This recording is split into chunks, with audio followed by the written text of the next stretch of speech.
ভাই বাড়িতে আছেন নাকি কেউ? ভাই বাড়িতে আছেন? ভাই করে যান, মেশিন ये क्या हो गया? মেশিন ভাই মেশিন। ভাই আমি এসে একটা দরকার, আপনি পলান কে? ভাই আমি করছিলাম যে আপনি কিস্তি আলা তাহলে পড়ানো লইছিলাম।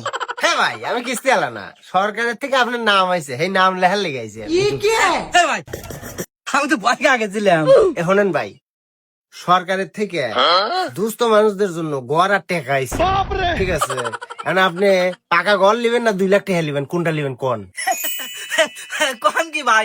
ভাই ঘরটাও আছে, আপনি টিয়া দেন। তাহলে এখন সরকারি নিয়ম অনুযায়ী 2 লাখ টাকা যদি আপনি লিবার চান, 10,000 টাকা দিয়ে এলা নাম লেখান লিখবে।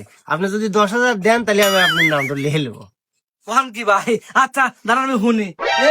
ঘরে কি টিয়া আছে? আছে ভাই আছে, দাঁড়ান আমি টিয়া এনে দেই। ভাই তাহলে আপনার নাম কিন্তু লিখলাম। ভাই লেহেন টিয়া নিয়ে আসি ভাই। 10,000 আছে? ভাই 10,000 আছে। ঠিক আছে ভাই, ঠিক আছে। তাহলে ভাই আপনার নাম লিখলাম। আপনার নাম তো ভাই মগা, তাই না? আল্লাহ ভাই আপনি আমার নাম কেমন জানলেন? আপনি 2 মাস ধরে কিস্তি দেন না, এই কিস্তি আজ আমি তুললাম, ঠিক আছে? ভালো থাকেন, গেলেম। হুমুন্দি কয় গিরা